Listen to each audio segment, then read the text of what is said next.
you can play GrayZone Warfare. You need to change some settings, but you can play it. A lot of people are struggling right now to play this game, even with the minimum specs. The minimum specs for this game, it's very CPU intensive, but the minimum specs are basically a 1080, 2060 Super with 8 gigs. You need 8 gigs of VRAM. If your graphics card does not have 8 gigs of VRAM, you're probably not going to be able to play this game. You need 8 gigs of VRAM minimum. It's very CPU intensive, though. I'm going to show you a couple of settings. I'm going to walk around the game and show you how it looks, and then you can decide for yourself. I'm going to be honest about a couple of things. 1080p is going to be your biggest help, I believe.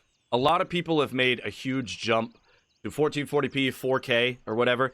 That's great for movies, you know what I mean? Some Blu-rays, stuff like that.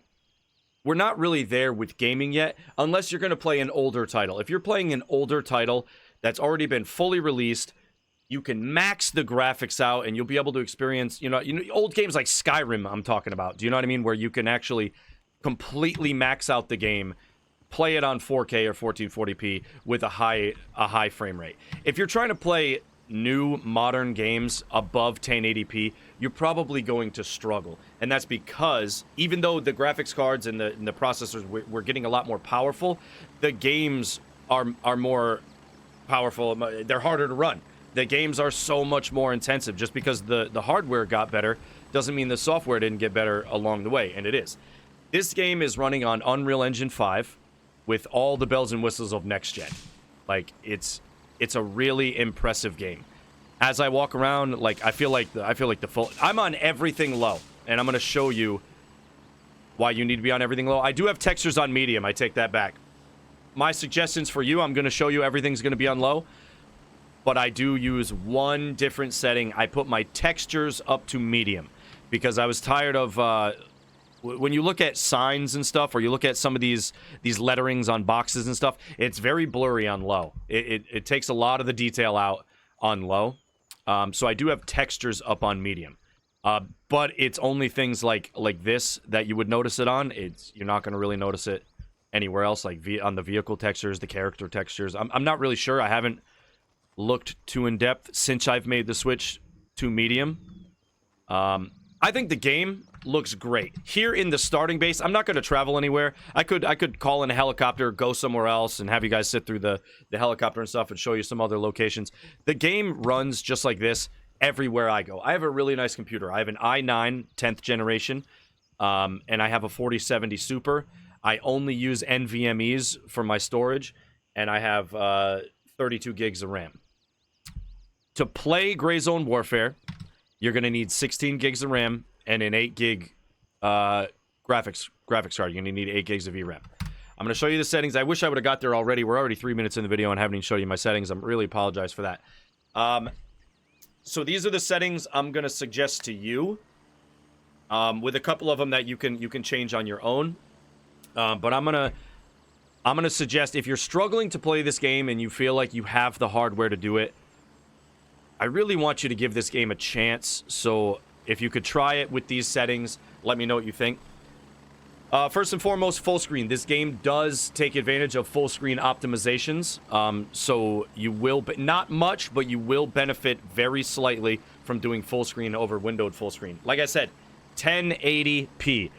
If you've made the jump above 1080p and you're not getting the frames or the quality you're looking for in some of the games that you've been playing, some of the modern games, I really urge you to try 1080p again. Go back. I've never made the jump yet to 1440p because I'm still, and I feel like as gamers, we're still maxing out 1080p. Like, the benefit of 1080p, it's full HD, full, crisp, clear HD, but we can now, some games, most games, if it's a game that's brand new, that just came out in early access, it's going to struggle for a little bit. But some of the other games like Cyberpunk, Red Dead Redemption 2, these are the games you're going to be on 1080p. You're going to be able to set these games to ultra with ray tracing, and it's going to look like the greatest thing you've ever seen in your life. Way better than any jump. Like 1440 is going to have a little bit clearer, crisper resolution, but you're going to have to suffer frame rate, like lower frame rate and lower graphics quality settings. especially for multiplayer games, like where you're really trying to get those frames. I highly suggest you guys try 1080p again. I know some people say it's a struggle for them to go back to 1080p after 1440. Try to get back into it. I think you'd be surprised at the frames you're getting and the quality you're able to set your games to. So full screen 1080p. When I play shooter games or a lot of games in general, I like to have a higher FOV.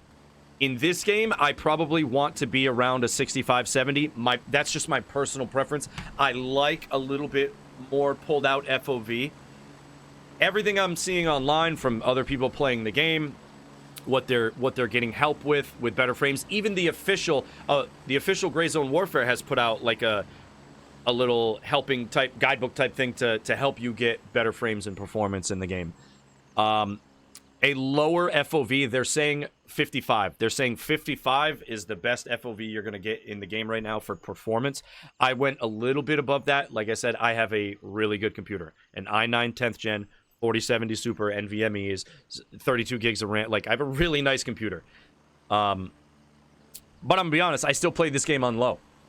Because I know it's early access. I know it's not completely optimized yet. I don't think their quality sliders work as good as they would like them to. Like, going from low to epic, I'm not noticing much of a difference in the quality. I think the game looks fantastic. I really do. All right, so let's move on to the settings. Like I said, ignore this 3D resolution. We're going to get to a setting that, like, yours will probably say 100 or something if you don't have anything on yet. Yours will probably say 100. We'll get to that in a second. As far as your brightness, your contrast, your saturation... Crap, did I just change that? I did. As far as those settings go, these 4 settings, those are personal preference on how bright and colorful you want your game to be. I kept everything on default, except for, like, I bumped up, I think, the brightness and contrast slightly to give it a little bit brighter in buildings and stuff like that. So I run VSync off, full screen 1080p, 60 FOV, VSync off. These are personal preferences. My monitor goes to 165 FPS, so I have an in-game limit set to 180, just above my monitor's refresh rate, even though some of the tech I use later on down in these settings disregards that. Like, I've seen my game go to 240 FPS, 250 FPS, and it's because of the FSR. As far as the quality settings go, right, quality and post-processing, I have everything on low or off. I have motion blur off, but I have excuse me, I'm sorry about that. I have everything on low.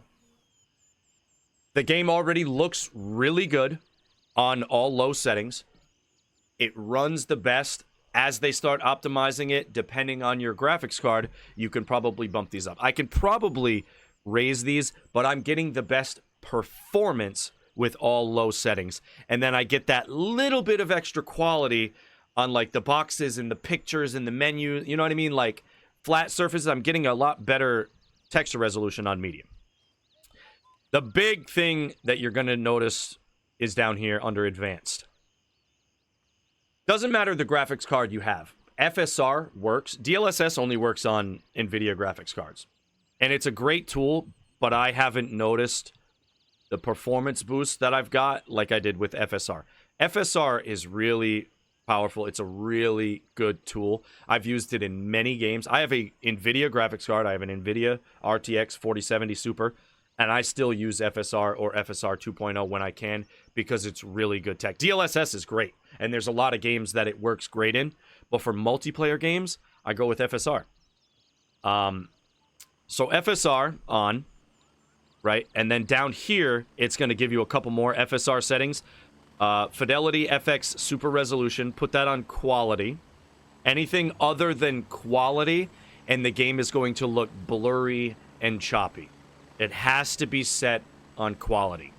If you're still struggling and you don't care about the quality and you're like, I just want to play this game and get better frames, you can turn that on to, like, ultra performance and stuff like that. It's going to look bad. It's going to look really blurry, but you're probably going to get better performance. So Fidelity FX frame, this is with FSR. You turn FSR on right here, FSR, and then you want Fidelity FX frame generation on and Fidelity FX Super Resolution on quality. You're also going to use some NVIDIA tech. You're going to use NVIDIA Reflex low latency on plus boost. So usually on is better for it gives you better latency, right? Better input lag, better latency overall through your computer, the connection, all that, right? Boost is for CPU heavy games. It can put a lot more of the load and frame generation or whatever, and rendering, excuse me, on your GPU instead of the CPU. Instead of your CPU doing it first, it goes directly to the GPU and your GPU renders it. That is what on plus boost helps with. This game is very CPU intensive. Very CPU intensive. It uses it way more than the GPU. Right? So I would highly suggest using on plus boost. Other than that, I don't... Oh, another thing I will tell you. After you've got all your settings, you're going to jump into the game and you're going to start playing. It's going to be choppy. For the first 10 to 20 minutes, maybe up to 30 minutes. I don't know. It's depending on your hardware, your storage and everything, right? Your shader cache size, right? It's depending on all that. When you first load the game, it needs to cache things up. C-A-C-H-E, right? It needs to store textures and game file, like stuff like that. I can't give it a full description. I don't have the definition right here. I should have been more prepared. I'm sorry. But games need to cache things in your storage, which make it easier to run the game while you're playing it.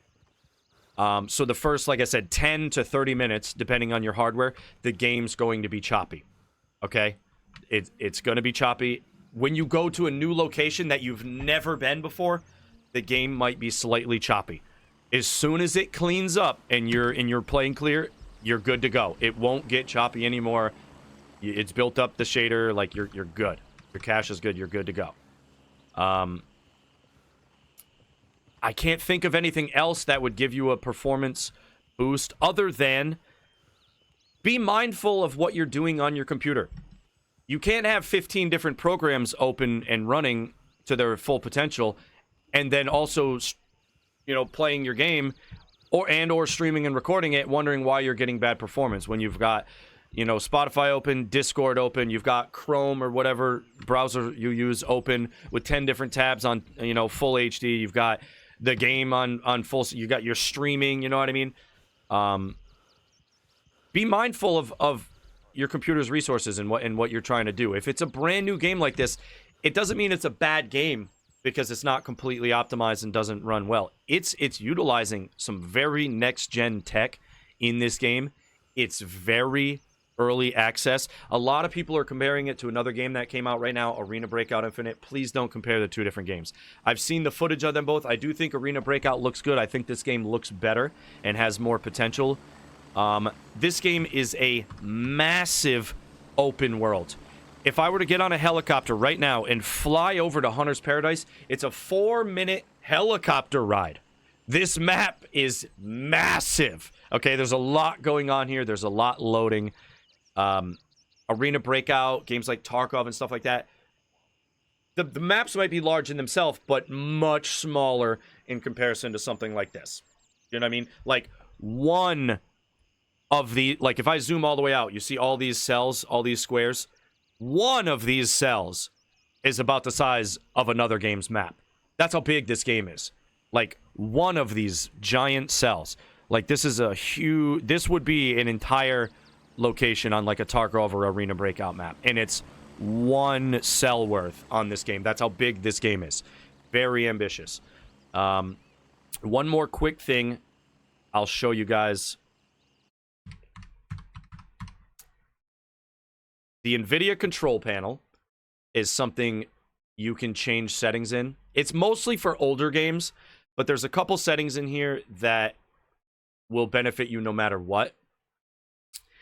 And I have another video on my YouTube channel for complete PC optimization. It goes through the control panel, you know, things you can turn off in Windows, little features that they have enabled.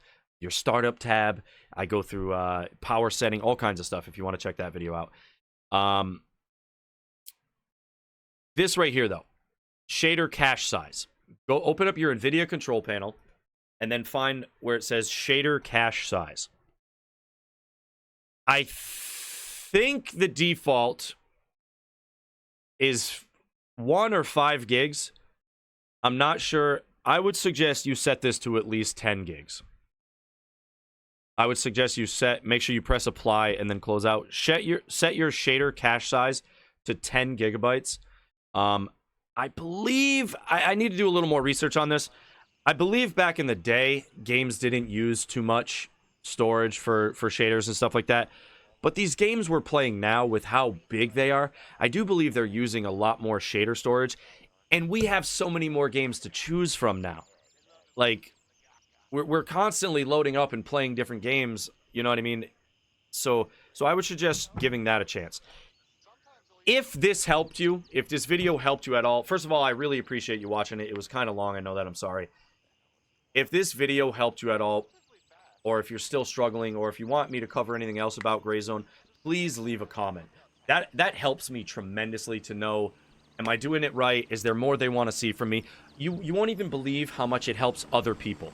There could be somebody out there struggling that sees this video and is like, I don't think I can run it. Your comment, if this worked for you, if you're running on a 2060, a 2070, and you were struggling before and you got better performance, if you leave a comment that lets them know, that might be the push that somebody needs to try it out on their system. We're all together in this a lot more than you think. It's not just the creator of the video and then everybody listening. We're all, you know, every video is its own little community and stuff. So if there was something you found that you liked or something you want to see, please comment. I really appreciate that very much. Other than that, like the video, share it. Thank you for watching. Sorry it wasn't scripted. I appreciate you so much. I love you. Have a great day. Enjoy some GrayZone.